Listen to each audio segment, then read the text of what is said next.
माजी में देखा गया कि बेशुमार ऐसे गायक और फनकार आए थे जिन्होंने अपनी गायकी से लाखों दिलों को मोह लिया और ऐसे ऐसे गाने गाए कि लोग दंग रह गए। उन्हीं में से गुलकार आमिर सलीम भी थे, जिनकी गुलकारी की मिसाल कहीं नहीं मिलती थी। मुनफरिद अंदाज रखने वाले आमिर सलीम अपनी आवाज से लाखों दिलों को अपनी जाने मबजूल करने की सलाहियत रखते थे। आइए आज आपको बताते हैं कि आमिर सलीम आजकल कहां और किस हाल में जिंदगी बसर कर रहे हैं। इससे पहले अगर आप हमारे चैनल पर नए हैं तो चैनल को जरूर सब्सक्राइब कीजिए ताकि हर आने वाला कंटेंट आप तक बआसानी पहुंच सके। कभी कभी एक गीत सिर्फ गीत नहीं होता, वो एक वक्त, कैफियत, याद, ताल्लुक बन जाता है। 90 की दिहाई में जब पाकिस्तानी पॉप मौसीकी अपने अरूज पर थी, तब एक नर्म, सादा मगर पुरअसर आवाज ने करोड़ों दिलों में जगह बनाई। वो तारों भरी रातें, तेरे प्यार भरी बातें, ये सिर्फ अल्फाज नहीं, एक जज्बाती समंदर था जिसमें एक पूरी नस्ल बह गई और उस समंदर का मल्लाह था आमिर सलीम। मगर आज वो आवाज कहाँ है? वो चेहरा जो कभी स्क्रीन पर छाया रहता था अब क्यों खामोश है? वो स्टेज जो उनके बगैर अधूरा लगता था अब क्यों सूना है? मगर सच ये है कि आमिर सलीम कभी गायब नहीं हुए, वो खामोश हो गए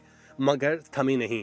उनकी जिंदगी की असल कहानी तब शुरू होती है जब स्क्रीन से उतरकर वो अपने अंदर की दुनिया में उतरे। गुलकार आमिर सलीम का शुमार पाकिस्तान के उन फनकारों में होता है जिन्होंने 90 की दिहाई में अपने मुनफरिद अंदाज और दिल को छू लेने वाली आवाज से लाखों दिलों को अपना गर्विदा बनाया। आजकल वो कराची में मुकीम है और अपनी फैमिली के साथ पुरसुकून जिंदगी बसर कर रहे हैं। उनके चाहने वाले खुश हैं कि आमिर सलीम आज भी मौसीकी के मैदान में सरगर्म है। लेकिन आमिर सलीम पहले जैसे आमिर सलीम नहीं रहे। उनके चेहरे की झुर्रियां और उनका ढलता हुआ रंग उनकी जवानी को कहीं परे धकेल रहा है। उनका चेहरा मान पड़ चुका, उनकी ढलती उम्र उनके गुजरे हुए वक्त पर छा चुकी। आमिर सलीम जो जवानी में खास वजाहत रखते थे, उनका मखसूस अंदाज उन्हें दूसरों से मुनफरिद करता था, आज वही आमिर सलीम बुझ चुके हैं। उनकी जिंदगी के दिन आहिस्ता आहिस्ता डिक्लाइन की जानिब गामजन है। एक दौर था जब वो अपनी मधुर आवाज की बदौलत हर जगह जाने जाते थे, लेकिन आज उनका दौर खत्म हो चुका। वो किसी हद तक फाल तो है, लेकिन म्यूजिक इंडस्ट्री से बिल्कुल ही कट ऑफ हो चुके। अगरचे वक्त गुजर चुका है मगर उनकी आवाज का जादू आज भी वैसा ही बरकरार है। वो बाकायदगी से यूरोप के मुख्तलिफ ममालिक में म्यूजिक शोज में शिरकत करते हैं और अपने लाजवाल गीतों से शायकीन मौसीकी को महसूस करते हैं। उनकी गायकी में जो खुलूस और जज्बात हैं वो सुनने वालों के दिलों को छू लेते हैं। आमिर सलीम की जिंदगी और फन इस बात का सबूत है कि असल फनकार वक्त के साथ मजीद निखरते हैं। वो न सिर्फ अपनी पुराने हिट्स के लिए जाने जाते हैं बल्कि आज भी नई नस्ल को अपनी आवाज से मुतासिर करते हैं। उनकी मौजूदगी पाकिस्तानी म्यूजिक इंडस्ट्री के लिए कीमती सरमाया है। मुल्तान जहाँ से उनका सफर शुरू हुआ एक रूहानी, तहजीबी और सकाफती शहर है। ये शहर उनके बचपन की शरारतों, दोस्तियों, छोटे छोटे ख्वाबों और सादा ख्वाहिशात का गवाह है। आमिर का ताल्लुक एक मुतवस्सित घराने से था। वो ज़हीन तालिब इल्म थे मगर दिल किताबों में कम, धुनों में ज्यादा लगता था। अक्सर क्लासरूम्स में दोस्तों के लिए गाने गाते और कभी खुद से गुनगुनाते रहते। ये शौक एक दिन जुनून बन गया। जब गिटार खरीदने की ख्वाहिश ने होटल के बर्तन धोने पर मजबूर किया, तब ये वाजे हो गया था कि आमिर का दिल मौसीकी में है और वो इससे पीछे नहीं हटने वाले। ये वो दौर था जब ना सोशल मीडिया था, ना कोई वायरल कल्चर। फनकार को सिर्फ अपनी मेहनत, लगन और सब्र से आगे बढ़ना था। आमिर ने भी यही किया। दोस्तों के साथ मिलकर बैंड बनाया, छोटे छोटे शोज किए और लोगों के दिलों में आहिस्ता आहिस्ता जगह बनाने लगे। लेकिन मुल्तान उनके ख्वाबों की परवाज के लिए काफी वसी न था। कराची जाना गोया किस्मत को चैलेंज करना था, मगर जो लोग ख्वाब सच करना चाहते हैं वो रस्तों से नहीं डरते। कराची में जो हुआ वो आमिर की जिंदगी का सबसे तल्ख और सबक आमोज मरहला था। वो नौकरी जिसकी उम्मीद लेकर आए थे हाथ से निकल गई। अजनबी शहर, अजनबी लोग, न छत, न साथी, न सहारे। ऐसे वक्त में ज्यादातर लोग हार मान लेते हैं, वापस पलट जाते हैं। मगर आमिर ने वही किया जो बड़े लोग करते हैं, वो रुके नहीं। दिन भर मुलाजमत की तलाश और रात को बैंड्स के साथ परफॉर्मेंस। एक किराए के कमरे से जिंदगी की गाड़ी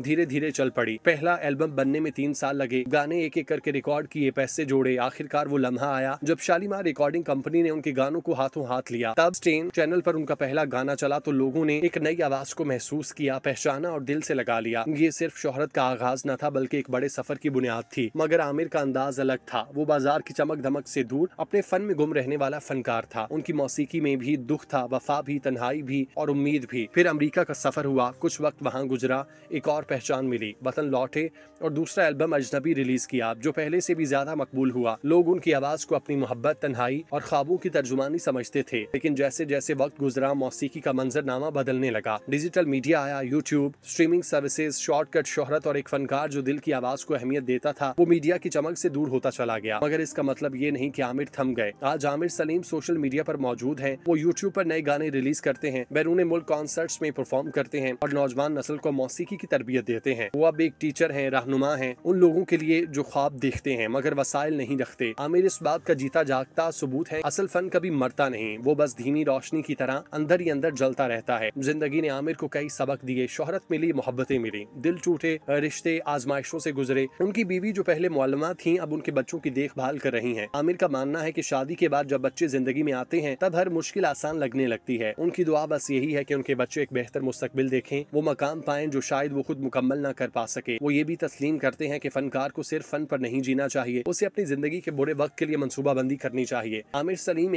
सास दिल रखते हैं, उन्हें मुनाफकत पर गुस्सा आता है मगर वो चुप रहते हैं। जब दर्द हद से बढ़ता है तो तन्हाई में चले जाते हैं। उनका मानना है कि इंसान अपनी किस्मत खुद बनाता है। माँ बाप की दुआओं को वो अपनी कामयाबी की असल जड़ समझते हैं और मानते हैं कि उनके बगैर इंसान कुछ नहीं। और आज जब हम एक बार फिर उनकी जिंदगी को देखते हैं तो ये कहना गलत ना होगा कि आमिर सलीम एक फनकार नहीं, एक अहद है। एक वो दौर जब मौसीकी दिल से निकलती थी और दिलों तक पहुँचती थी, जब शोहरत नगमे की मिठास से मिलती थी ना कि वायरल वीडियो से। तो याद रखें वो गुम नहीं हुआ, वो खामोशी से काम कर रहा है। वो आवाज आज भी जिंदा है कहीं ना कहीं किसी दिल के कोने में। 90 की दिहाई में जब पाकिस्तानी सैड सॉन्ग सुनने का मूड होता तो लोग हाथों में आमिर सलीम के एल्बम्स लिए फिरते। जिस दौर में कुमार सानू के सैड सॉन्ग्स छाए रहते वहीं कई लोग पाकिस्तानी सैड सॉन्ग्स को अवलियत देते। खास तौर पे पाकिस्तानी पॉप मौसीकी के एल्बम्स में सैड सॉन्ग चुन चुन कर सुनते थे, उन्हीं में आमिर सलीम पहली चॉइस हुआ करते। आमिर सलीम ने 6 एल्बम बनाए और तकरीबन सारे ही एल्बम सैड सॉन्ग पर मुश्तमिल थे। यूं तो आमिर सलीम की पहचान अजनबी मुझे तुम याद आए हो जैसा क्लासिक पॉप गाना है, मगर उनके गाने के अलावा आमिर सलीम के एल्बम्स में दीगर भी कई शानदार खूबसूरत तरीन गीत शामिल हैं जो मुझे जाती तौर पर अजनबी मुझे तुम याद आए हो से ज्यादा अच्छे लगते हैं। उनका पहला एल्बम मुसाफिर था जिसमें तकरीबन 11 गाने शामिल और तकरीबन तमाम ही आज भी याद हैं, बल्कि लोगों के मेमोरी कार्ड का हिस्सा बन चुके। तुमने भूला दीवाना जानकर, तुमने छोड़ा है वो तारों भरी रातें, जब शाम ढले मेरे आंगन में, कोई जाके उनको ये बताए, छलके ना पैमाना दिल का सनम, बाहों में हमको संभालो। गोया इन गानों की भरमार ने लाखों दिलों को अपनी धड़कन बनाया था और आज भी हमारे दिलों में गूंजते हैं। आमिर सलीम 20 फरवरी 1959 को मुल्तान में पैदा हुए। वो एक पाकिस्तानी गुलकार, अच्छे फोटोग्राफर और म्यूजिक वीडियो डायरेक्टर हैं जिन्होंने 90 की दिहाई के अवाइल में कई